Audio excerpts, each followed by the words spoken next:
I'm 26 and my sister is 15. Our parents died in a car crash 4 years ago, and since then, I have been her legal guardian. It's been tough. I went from a single man, freshly graduated, great job, for a single person's income, and complete freedom to having to take care of a grieving child while I was grieving myself. I make enough for us to get by, but not much more. My sister came crying to me today. She admitted that she's pregnant. She said they didn't use birth control, but he pulled out.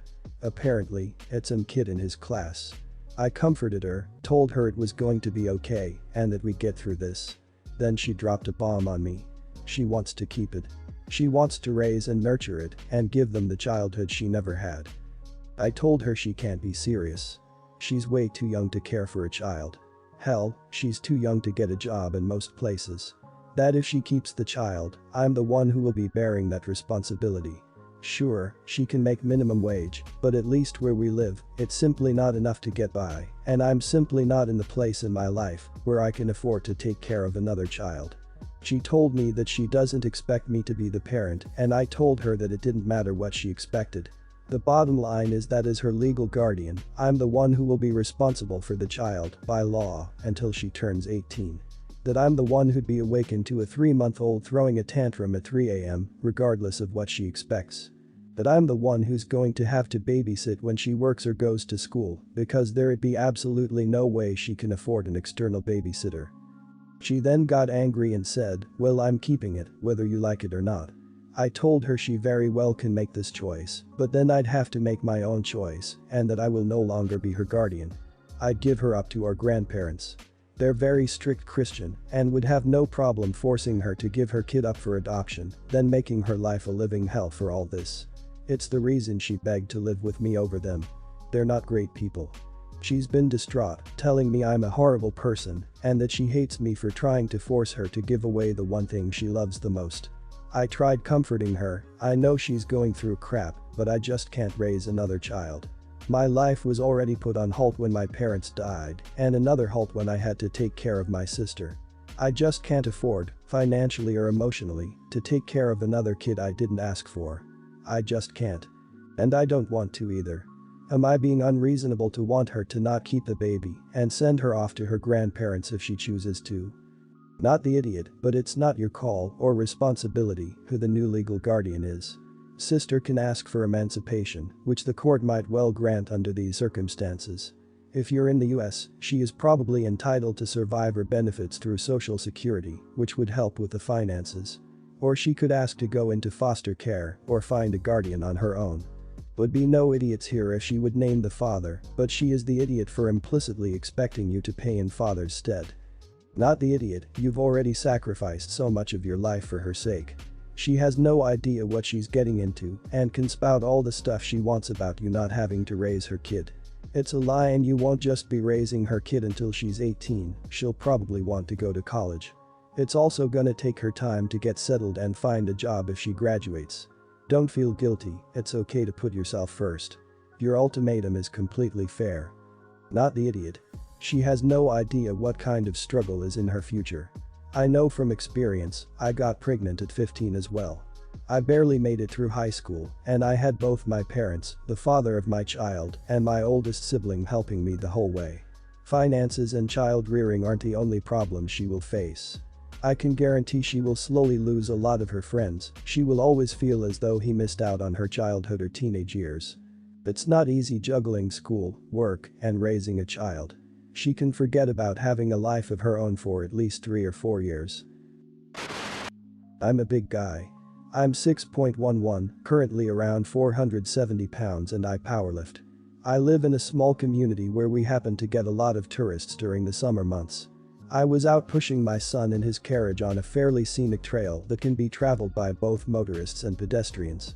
I came to a turn in the road when I seen a couple, who I find out aren't from here, standing outside of their car, which had its back end hanging off the side of the path, the rear tires hooked on the curb, and rocks off the side. Wasn't dangerous, it's a tiny 5-foot hill they got stuck on when trying to back up, but it happened in such a way the car was good and stuck. I went over and asked if they needed help, and we talked about the situation.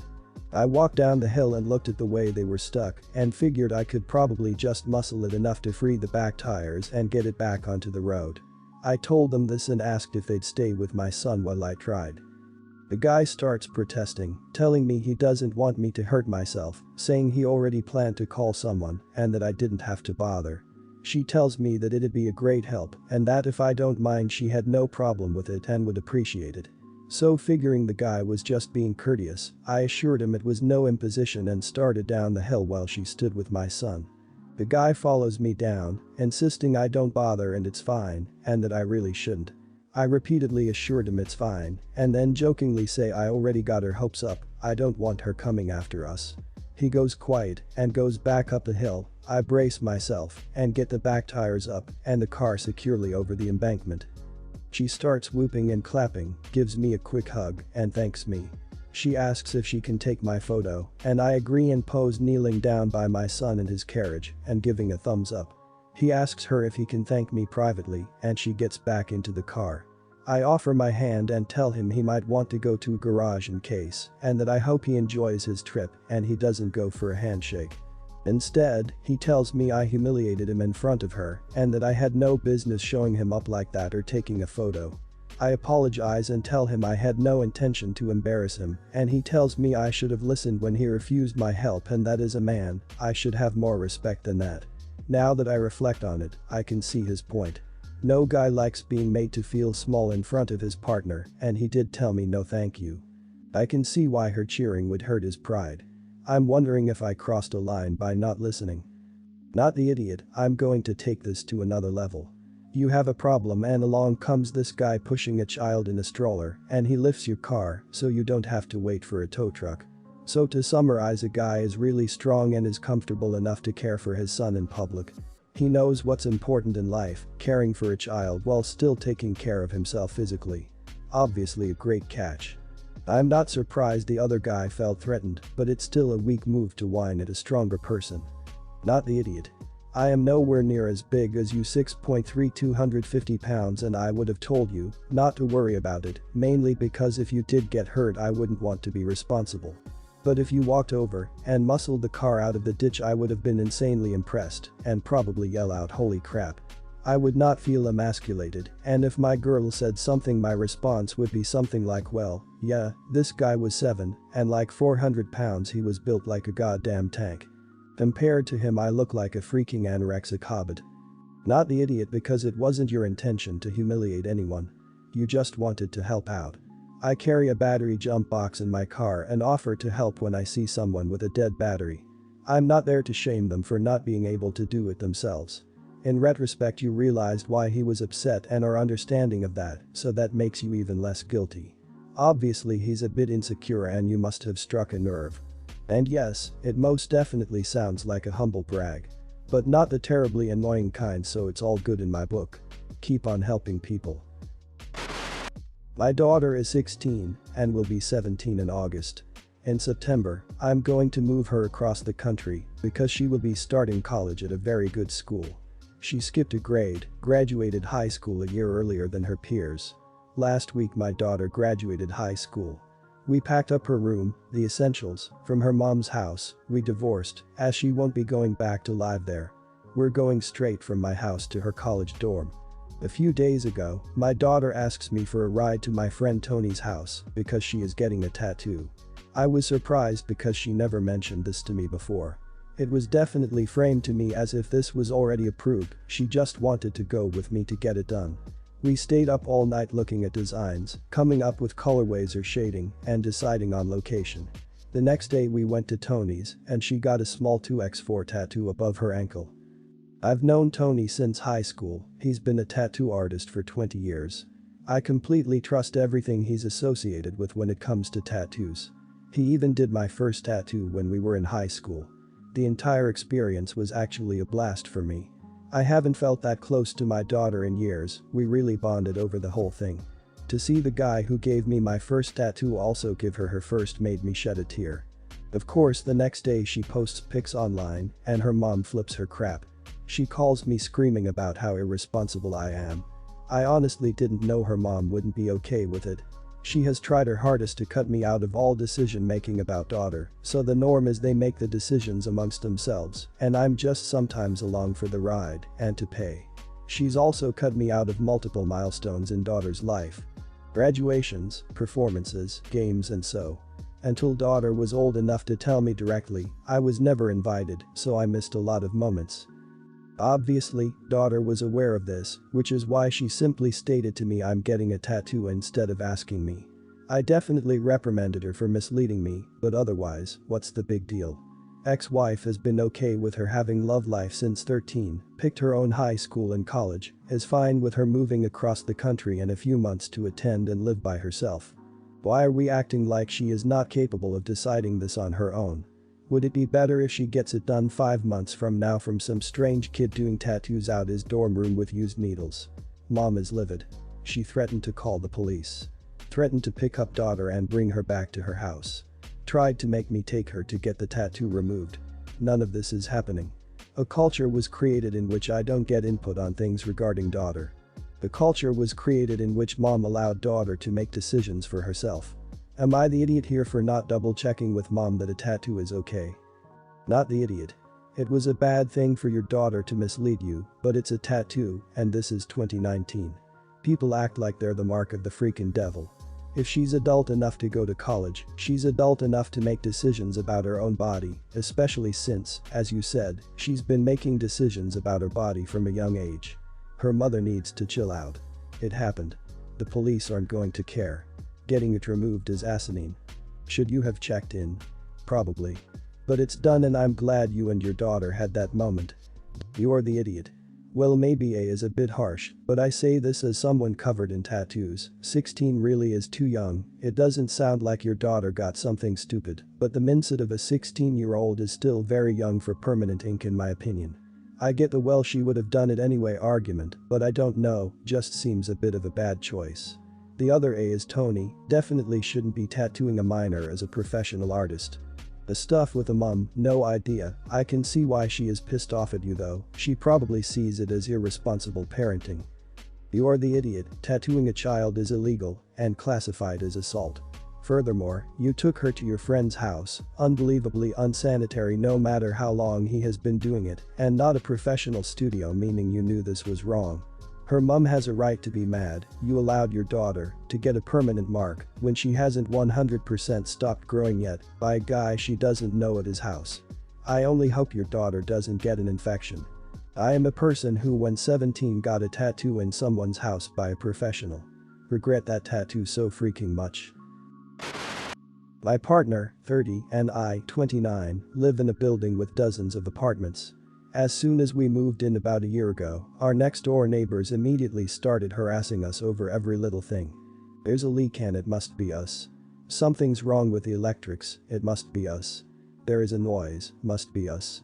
They have complained about how loud, often and long we take showers, they are bothered by how loud our AC is, they have questioned us about how many people actually live in our apartment after we had some friends over, and so on.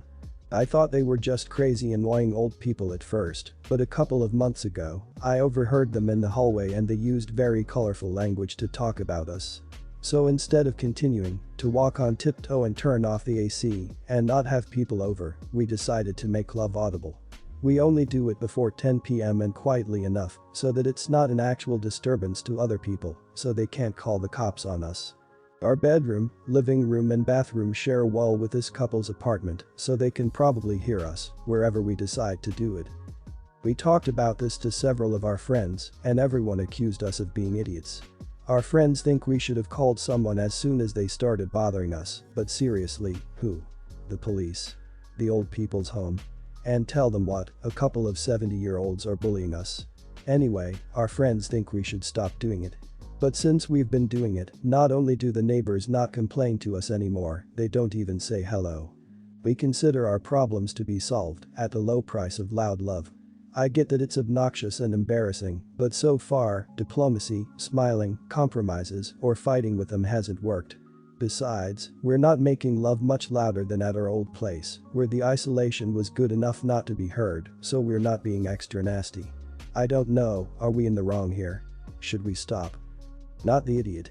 I don't get people who choose to live in shared spaces like apartments and expect to have complete silence and solitude to the degree that you want to be unaware that other people exist. I have a crappy, inconsiderate idiot neighbor who has zero regards for neighbors and is best suited for life on a farm in prison. He is part of the reason I am moving out at the end of the month. I would love to send him their way and let them experience a real crappy neighbor with no regard for shared spaces. If all else failed, good on you for finding a workable solution. Not the idiot. It seems like all old people have a problem with young people living near them. Seriously, our downstairs neighbor in our one apartment literally had an issue with us walking around in our own apartment and having conversations. We were quiet people. If you live in an apartment, there is going to be noise. If you don't like it, get a house in the country. And she threw a fit about me wearing shoes down the stairs. She thought I was purposely trying to make her life hell, when really I didn't care. I was just going to and from work and out with my friends. I'm 28, girlfriend is 27. She has a 2-year-old with her ex, 28. They have joint custody. I own my own house, she has an apartment, he has an apartment. We've been dating for 7 months. My house is closer to the daughter's daycare than my girlfriend's apartment. So I offered to her to hang out at my place, and then we'd all have dinner together a couple of nights a week. Whenever the girlfriend doesn't have her daughter with her, nightly dinners are usually a thing anyways, so instead of 4 times a week, it happens every day a week. And I don't mind. The problem is I get home from work about 2 hours after daycare is over. So she spends those 2 hours playing with her daughter in my living room, giving her a snack, etc. I'm getting tired of the snacking, because her idea of snacking is giving her a bowl of Cheerios or crackers, or whatever. The bowl inevitably gets toppled or spilled onto the floor within 10 seconds, and the daughter smooshes them up, leaving crumbs everywhere. The girlfriend doesn't clean it, and I have to clean it when I get home. But sometimes I don't catch it all, especially when she decides to smoosh cookies into my couch cushions. I've started to get ants localized in my living room. I've never had ants before, and I worry about what's next. Cockroaches. Mice. I warn her to be more attentive to her daughter and if she makes a mess to clean it up. I even bought her some bowls that suction cup to my coffee table, so it at least prevents a mess, but she doesn't use them and doesn't clean up. I told her the nuclear option is coming, no more daughter at my house until she's capable of being cleaner, and the girlfriend says I'm punishing the child for something she can't control. I'm not punishing the daughter, I'm punishing my girlfriend. If she won't clean up the mess her daughter makes, then I don't want an opportunity for the mess to occur. The daughter isn't the issue, the girlfriend is the issue, by not cleaning up or being attentive enough. Well, it happened. I banned the daughter from coming here after daycare. This puts pressure on my girlfriend because if she wants to have dinner with the 3 of us here, she needs to travel 40 min home, wait until I get home, and then another 40 min here. This isn't the only time, but money. She called me an idiot for making the life of a single mom harder, but she dug her own grave. Am I the idiot? Not the idiot. I have a small daughter who often snacks around the house. I bought little cups that have lids that she has to stick her hands inside to get a treat. However, she can still smush them in the carpet, my couch, under doors, in the dog's mouth. All this to say, from someone who runs after a small baby all day, it's not that hard to clean up after them. I don't have cookies on my couch, I don't think that's ever happened, frankly. The point is, your girlfriend doesn't respect your space, and that's a problem. I wonder how bad her apartment looks if she can't even pick up a few Cheerios. Everyone's the idiot here. You got into a relationship with a parent, kid's gonna be in the equation no matter what, and if they can't be responsible for their kid, you should know this isn't going to work, so break up. I don't know what you're thinking is going to happen if she doesn't get a hold of her kid. If you keep dating, it's gonna get serious. If it gets serious, you're going to be moving in together. If you move in together, the kid is going to make a mess in your place. Also, people who get into relationships with a parent should be able to expect a parent to know how to parent.